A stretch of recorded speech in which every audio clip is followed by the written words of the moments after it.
Nós vamos compartilhar nessa noite sobre características de uma equipe de sucesso. Vamos dizer juntos? Características de uma equipe de sucesso. Diga para 3 pessoas, querido, pegue o seu machado. 2 Reis, capítulo 6. Mesmo assentados, vamos ler do versículo de 1 a 7. A palavra do Senhor diz assim: os filhos dos profetas disseram a Eliseu: eis que o lugar em que habitamos diante da tua face é estreito demais para nós. Vamos, pois, até o Jordão, e tomemos de lá cada um de nós uma viga, e ali edifiquemos para nós um lugar em que habitemos. Respondeu ele: ide. Disse-lhe um deles: digna-te de ir com os teus servos. E ele respondeu: eu irei. Assim foi com eles. E chegando eles ao Jordão, o que eles faziam? O que eles faziam? Cortavam madeira.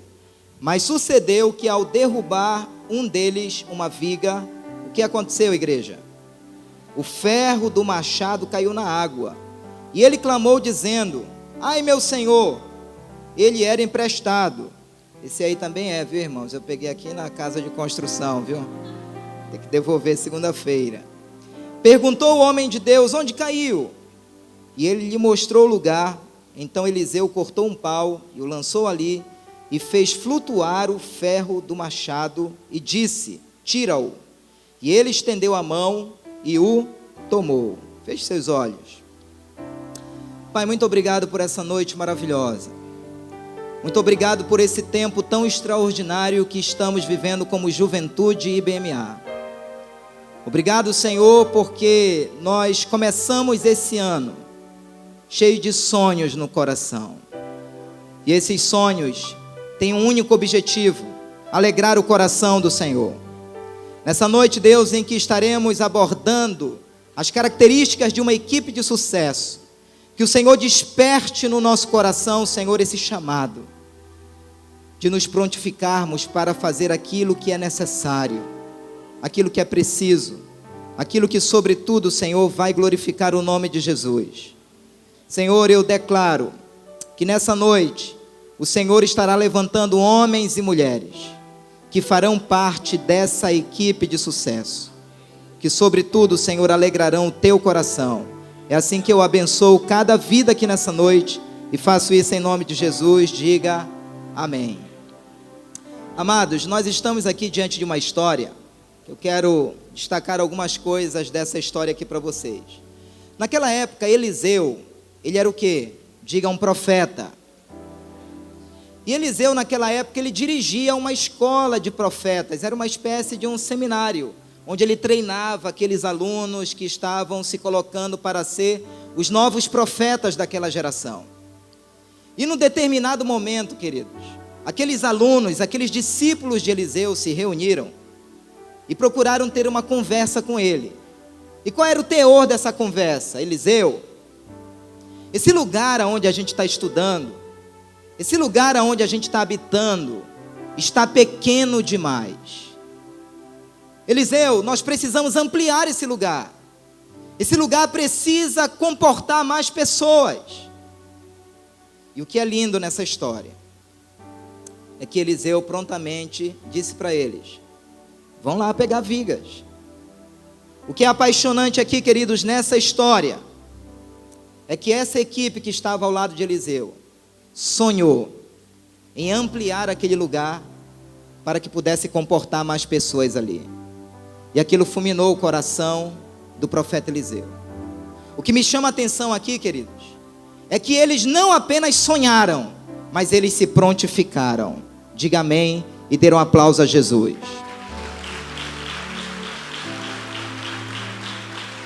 E vamos agora ver algumas características de uma equipe de sucesso, porque é essa equipe que nós queremos levantar nesse ano na Rampa Jovem. Em primeiro lugar, ter um coração que reconhece o princípio de autoridade. Não dá, queridos, para fazer parte de uma equipe de sucesso se não tiver um coração que reconhece o princípio de autoridade. Isso está aqui no versículo 1. Quando os filhos dos profetas disseram a Eliseu,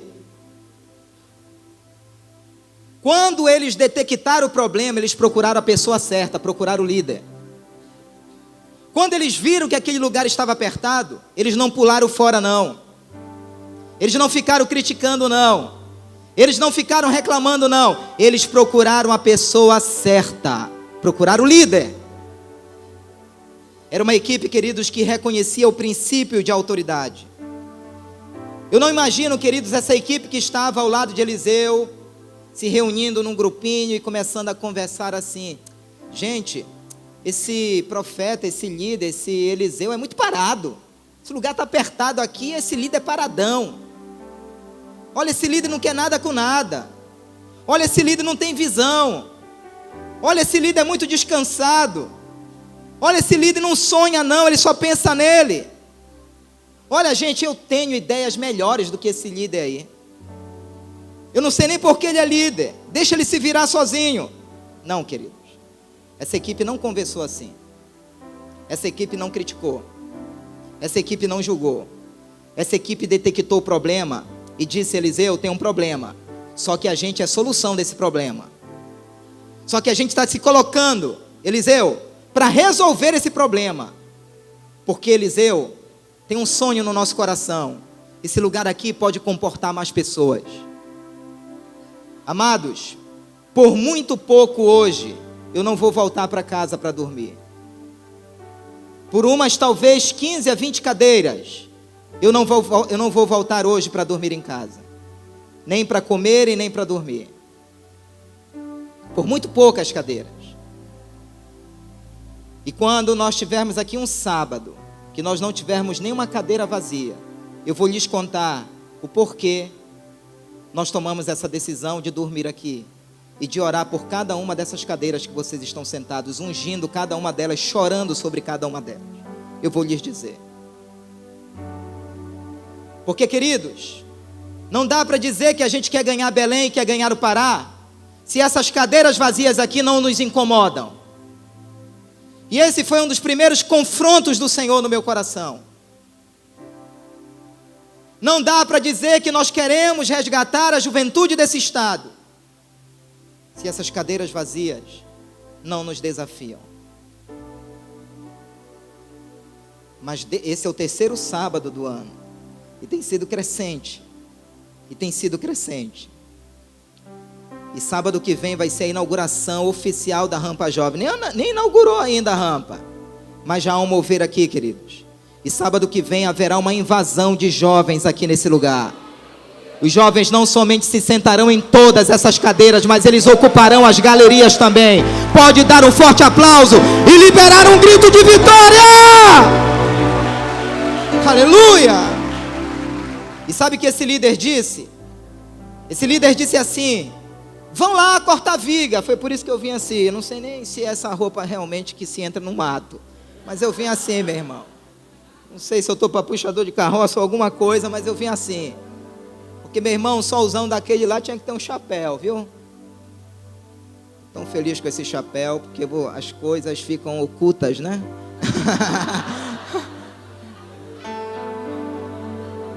Descobri, queridos, um chá maravilhoso para calvície. Chapéu.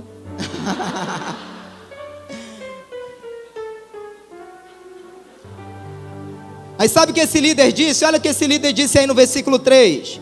Disse-lhes um deles: digna-te de ir com os teus servos. E ele respondeu: eu irei.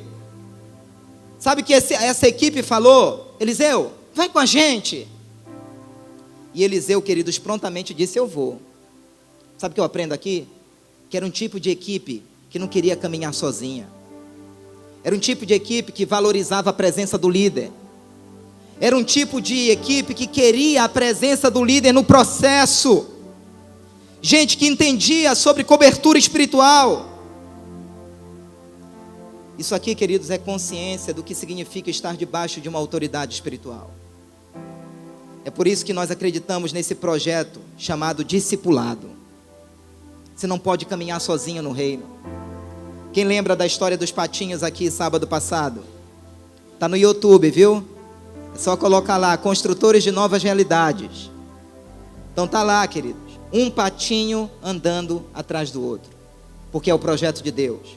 Que você tenha uma cobertura espiritual sobre a sua vida.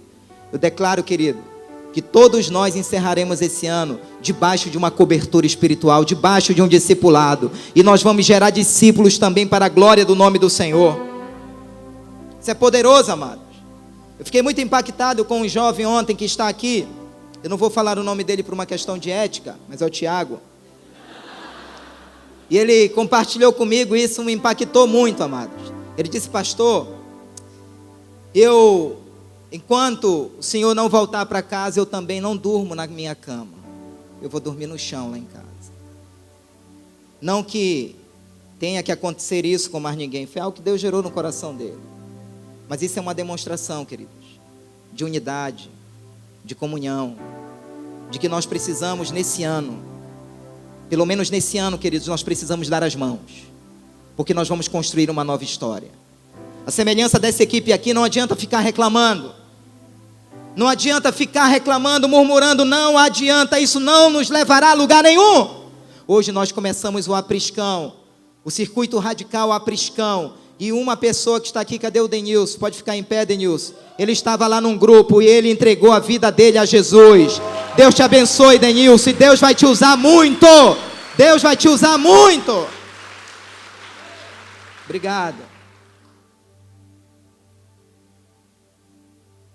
A segunda característica, querido, que eu aprendo aqui nessa história é que uma equipe de sucesso, ela desenvolve ações que geram mudanças. Olha o versículo 1 também, lá no finalzinho. Eis que o lugar em que habitamos, diante da tua face, é estreito demais para nós. Amados, essa equipe, essa galera aqui, era uma turma, era uma verdadeira agência geradora de mudança.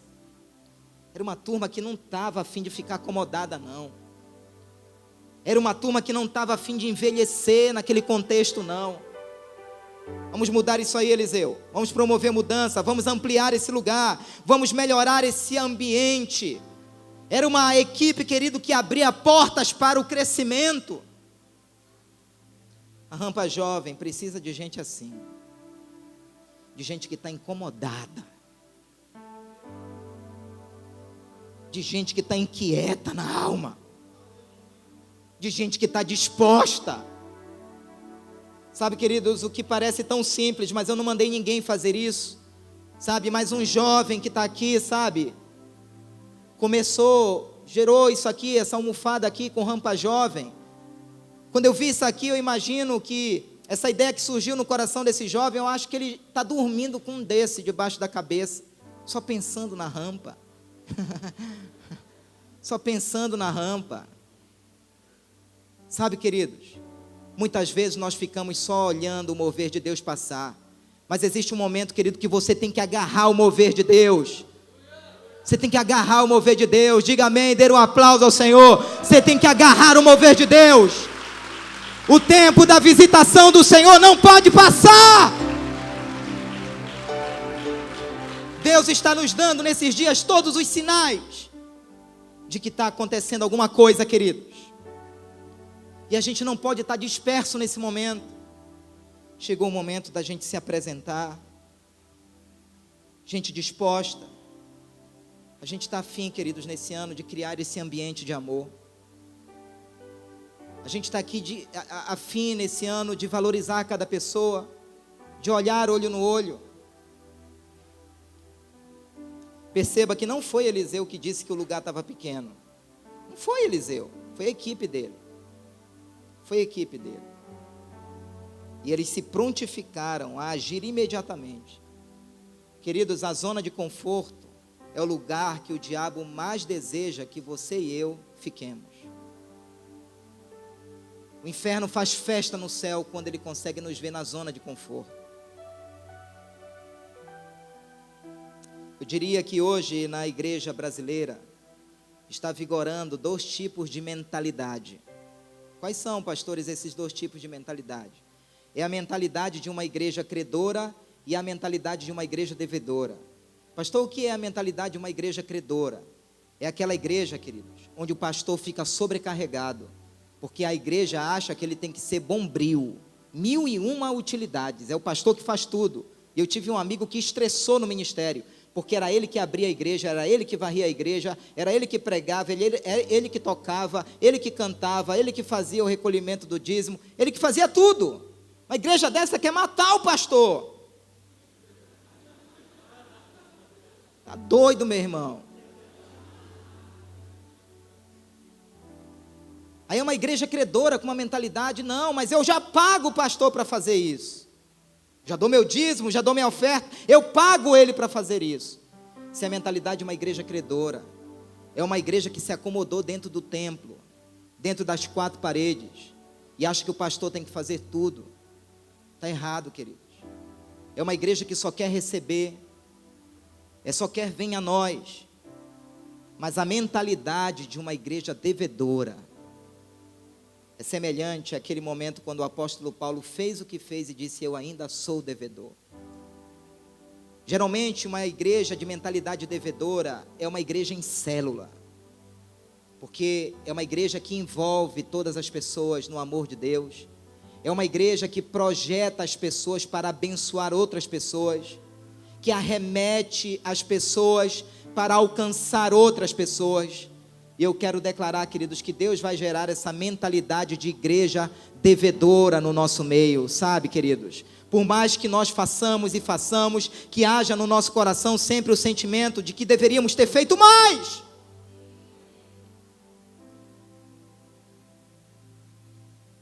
E quando a igreja, queridos, encontra esse equilíbrio entre as reuniões do templo e as reuniões dos pequenos grupos, como que tivemos no Apriscão, a igreja se torna uma igreja de 2 asas. Pode vir aqui, Tiago e Rafael, me ajudar aqui em algo, rapidamente. Mas olha só, queridos, uma igreja que se concentra, que se acomoda só na reunião do templo, é como uma igreja de uma asa só. Está aqui, só uma asa. Começa um pássaro que começa a voar de uma asa, com uma asa só, ele gira em círculo. Pode ir. Vai batendo a asa aí, Tiago. Isso.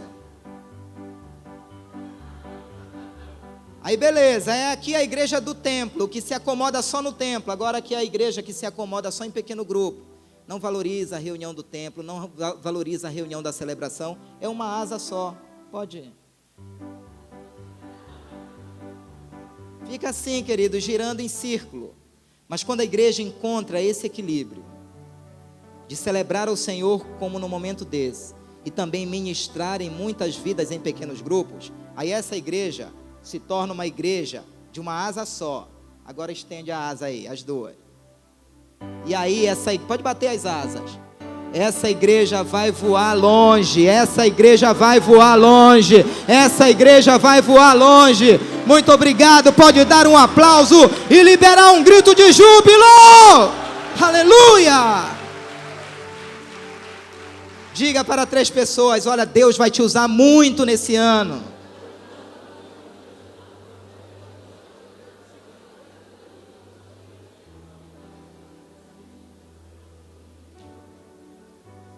Não podemos, queridos, ser uma igreja mar morto. O mar morto, queridos, só recebe água, mas não libera água para nenhum lugar, porque ele está a 400 metros abaixo do nível do mar. Só recebe água do mar da Galileia. É um mar sem vida, não tem planta, não tem peixe, não tem nada. Sabe por quê? Porque só recebe, não dá. Quantos vieram para o Apriscão e reconhecem que foi uma bênção o Apriscão de hoje? Glória a Deus. Sábado, 5h30, tem de novo. Por quê, queridos? Começa a ser renovado dentro de nós. É o crente que não apenas recebe, mas ele vai dar, ele vai liberar. A terceira característica dessa equipe: tem prontidão em solucionar problemas. Versículo 2: vamos, pois, até o Jordão e tomemos de lá cada um de nós, uma viga, e ali edifiquemos para nós um lugar em que habitemos. Respondeu ele: ide. Irmãos, que coisa linda. Cada um de nós. Ninguém se escorava em ninguém. Ninguém se escondia atrás de ninguém. Cada um de nós. Amados, é isso que nós queremos na Rampa Jovem. Rede de adoradores e multiplicadores prontos para agir. Diga, prontos para agir. Mais alto. Mais alto. Ou seja, ninguém se escora no pastor. Ninguém se escora em ninguém. Está todo mundo mobilizado. Está todo mundo agindo. Está todo mundo profetizando. Está todo mundo evangelizando. Está todo mundo discipulando. Sabe, amados, essa equipe que estava ao lado de Eliseu era uma equipe que transformava crise em solução. Era uma turma que tomava iniciativa, que vencia desafios. Queridos, uma equipe assim ao lado de qualquer pastor faz uma revolução. Todo pastor sonharia em ter uma equipe assim ao seu lado. Uma equipe que busca solucionar. Liderados que solucionam problemas e promovem o crescimento não ficam se escorando. Cada um, queridos, faz sua parte. E esse é um ano onde cada um vai fazer a sua parte. Esse não é o ano, queridos, da gente criticar nada, da gente julgar nada, não é. É o ano da gente dar as mãos e dar o troco no inferno, que num passado não tão distante quis bagunçar o agir de Deus no meio dessa juventude. Mas o Senhor está restaurando a nossa sorte. O Senhor está nos trazendo de volta para o lugar, queridos, onde Ele quer manifestar a glória dEle, a presença dEle, a santidade dEle. Diga amém. Amém. Cada um, amados. Não é um ano para ficar só olhando. Eu queria chamar 15 mulheres aqui, 15 homens aqui comigo, por favor. 15 homens e 15 mulheres. Podem ficar aqui comigo. Pastor, é pintinho, é patinho de novo hoje? Não. Diga comigo, esse é o ano em que cada um vai fazer sua parte. Diga para o seu irmão, o pastor está falando contigo. Olha só, pessoal. Ô, você por aqui de novo, meu amigo. Ah, você está fazendo sucesso. Olha, a história aqui é a seguinte. Nós estamos aqui diante de uma comunidade, num lugar muito distante, que se amava muito. Era uma comunidade, queridos, onde eles só viviam basicamente se abraçando. Vamos. Se amavam muito, sabe? Era muito sorriso nessa comunidade. E eles falavam dia após dia: eu te amo, olha, eu não sei viver sem você, sabe? Olha, é tão bom essa amizade, sabe? Olha, é gratificante eu acordar de manhã e poder te ver, sabe? Eu já durmo pensando em você, sabe? O amor dessa comunidade, queridos, era demais, era contagiante, sabe? Todo dia eles se falavam, olha só, que coisa linda, que coisa maravilhosa. Mas teve um dia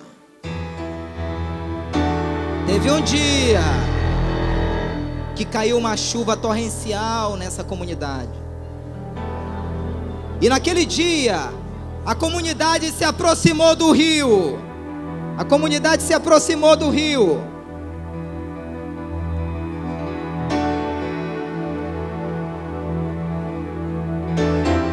E a curiosidade daquele dia, queridos, levou um morador daquela comunidade a cair no rio. E era um dia em que as águas daquele rio... Não, tu não caíste no rio. Tu está nadando, cai. Não, cai. Isso. E naquele dia, queridos, um morador daquela comunidade caiu no rio. E o desespero da comunidade era total. E as águas levavam. E ele pedia socorro. E todo mundo desesperando. Eles gritavam: façam, para ali, vai para ali, façam alguma coisa. Mas ninguém fazia nada, todo mundo gritava, todo mundo desesperava, todo mundo só olhava, até que ele conseguiu se segurar num pequeno galinho. Algo tinha que ser feito, queridos. Ele não podia continuar daquela maneira, era a última chance dele, era a última esperança, e eles gritavam. Mas ninguém fazia nada, até que um morador dessa comunidade, e eles gritavam, até que um morador dessa comunidade, que era recém-chegado nessa comunidade, tomou a coragem de socorrer aquela pessoa. Eram os minutos finais, só restavam-lhe alguns segundos de vida. Ele já tinha bebido muita água, era o último fôlego dele, até que esse morador, ele também se jogou no rio.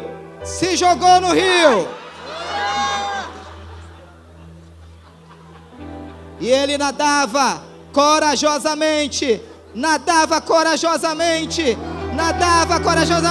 e ele conseguiu segurar ele, só que esse morador valente começa a gritar: puxe a corda!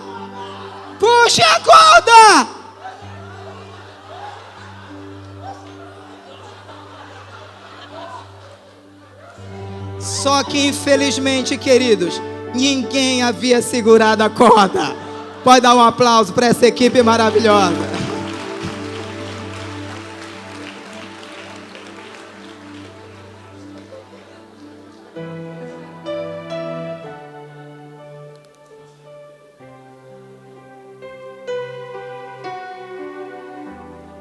Amados, deixa eu lhe dizer algo. Muitas vezes é exatamente isso que tem acontecido. Nós estamos vendo uma geração de jovens se afogando no mundo e no pecado. E não adianta ficar gritando, não adianta ficar desesperando, não adianta ficar observando, não adianta. Alguém tem que pular no rio. Alguém tem que correr o risco. Alguém tem que pagar o preço. Só que muitas vezes parece que a gente está vivendo assim como uma comunidade que se ama muito. Oh, irmão, graça e paz, aleluia. E é beijinho para lá, e é beijinho para cá, sabe? Mas parece que na hora que aquele irmão entra no buraco, a gente não tem coragem de ir lá. A gente não tem coragem de ir lá. Amados, e o mais trágico aqui é que ninguém segurou a corda. Bando de falso essa comunidade. Mas ninguém segurou a corda. Deixa eu lhe dizer algo. O trabalho de resgatar uma pessoa é de todos e não só de um. Diga amém e dê um forte aplauso ao Senhor.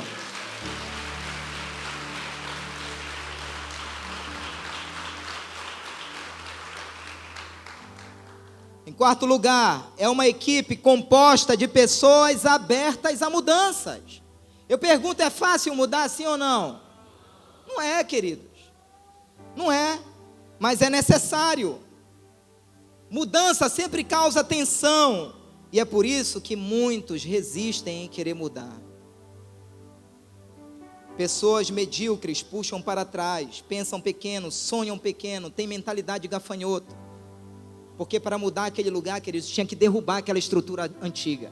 Tinha que derrubar para dar lugar ao novo. Aquela equipe tinha tudo para dizer assim: Eliseu, vamos se acomodando por aqui, Eliseu. Eliseu, não quebra essa casinha não, não quebra esse barraco não, Eliseu. Isso aí tem uma tradição histórica. Mas não, queridos.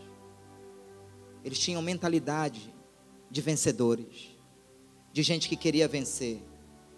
Não existe a possibilidade de mudar sem estar disposto a sair da zona de conforto. Em último lugar, é uma equipe que possui consciência definida do seu papel. Olha só, versículo 3.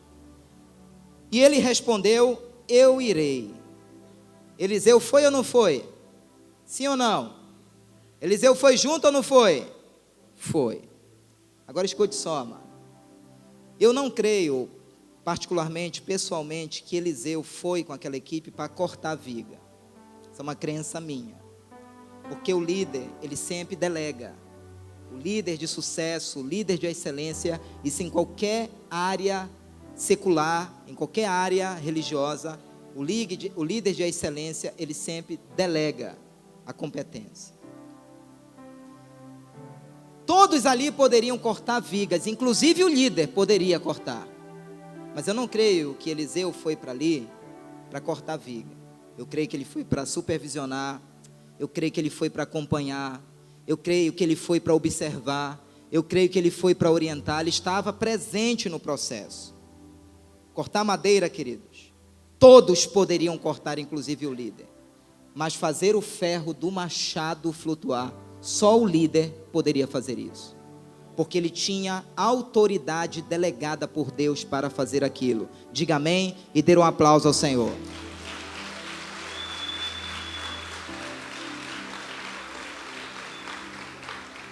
Então isso é consciência definida do seu papel. Queridos, é cada um no seu lugar. Ovelha, querido, gera ovelha.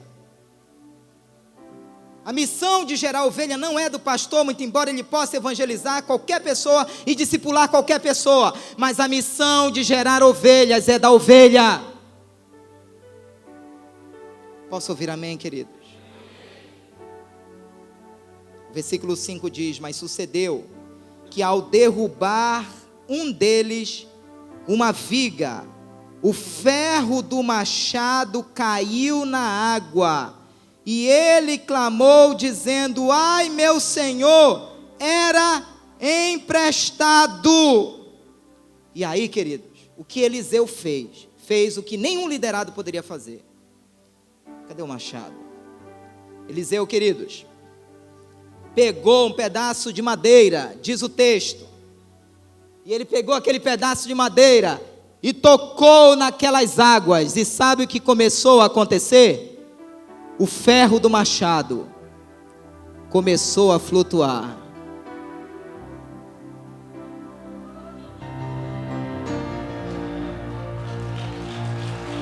Era Deus que estava alterando a lei da gravidade. Isso era o poder de Deus. Pode dar um forte aplauso e liberar um grito de júbilo. Aleluia! Levante sua mão direita, amado. Eu quero declarar profeticamente que aquilo que se perdeu na sua vida, Deus vai trazer de volta. Que os sonhos, que a autoridade, que a unção, que o chamado, que o ministério, que tudo aquilo que um dia desapareceu da sua vida, eu declaro profeticamente que esse é o ano da restituição do Senhor na sua vida. Só quem crê, diga amém, diga aleluia, dê um glória a Deus, um forte aplauso e um grito de júbilo, aleluia, aleluia. Eu quero encerrar dizendo só duas coisas. A Bíblia diz, amados, que aquele machado era emprestado. O que isso significa? Que todo dom que você tem não é seu, é de Deus.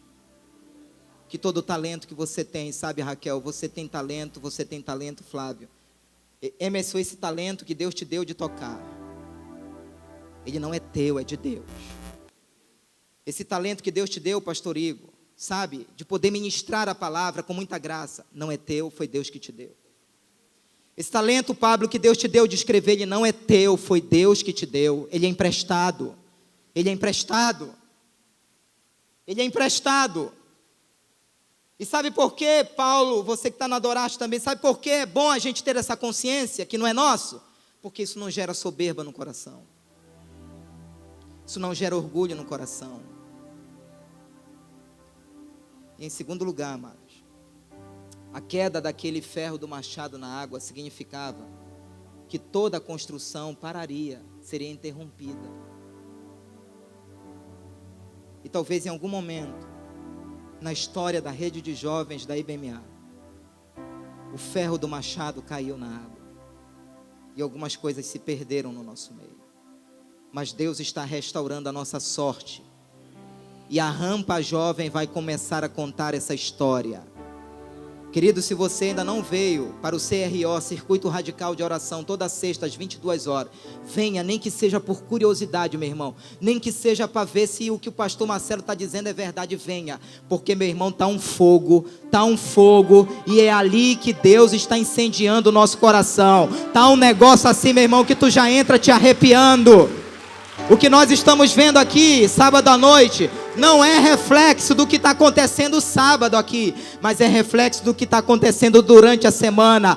Olha, cada nome de vocês que está cadastrado está debaixo de muita oração, querido. Nós estamos profetizando, pedindo que o sobrenatural de Deus alcance a tua vida nesse ano. Diga amém!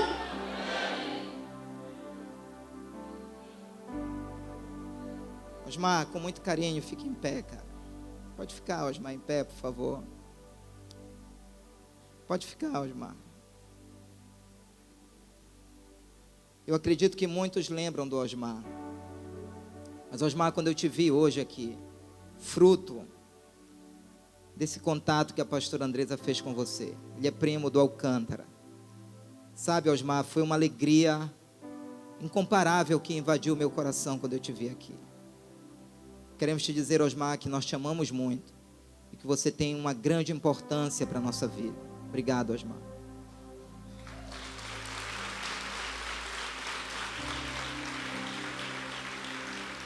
O Christian, eu já falei dele naquele sábado, né, Christian? Mas ele está aí de novo.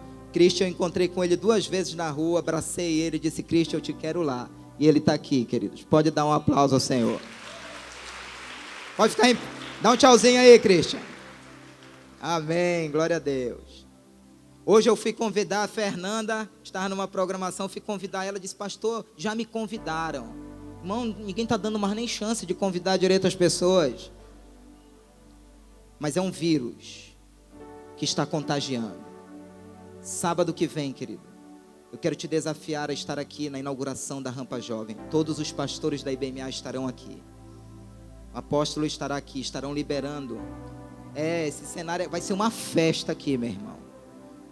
Não se assuste comigo, sabe? Mas vai ser uma festa. Então quero te convidar, querido, a fazer dessa semana a maior semana de mobilização que a juventude IBMA já fez nessa cidade. Quero que tu traga a tua sala de aula para cá. Eu quero que tu traga o teu cursinho inteiro para cá. Não sei nem se está tendo cursinho agora em janeiro, sabe? Mas eu quero, querido, sabe? Ali a professora Andresa, né, professora? Você vai convidar aí seus alunos, mas a maior mobilização vai acontecer esse sábado, essa semana, porque nós vamos dar o troco no inferno, amados.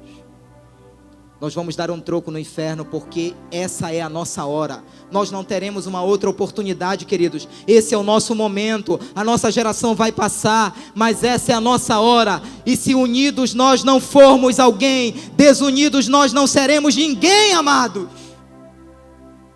Vamos ficar em pé. Dê a mão para o seu irmão. Eu queria que você falasse com 5 pessoas, dizendo, querido, esse é o ano da nossa maior e melhor comunhão de todos os tempos. Fale isso para pelo menos 5 pessoas.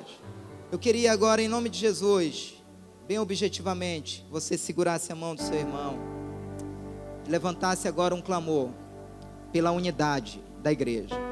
Pastor Igor me ligou essa semana porque um jovem da igreja dele tomou conhecimento desse momento tão maravilhoso que a gente está vivendo.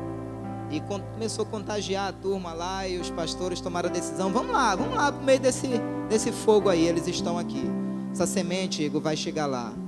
Deus vai dar uma juventude poderosa, sabe, maravilhosa naquela igreja.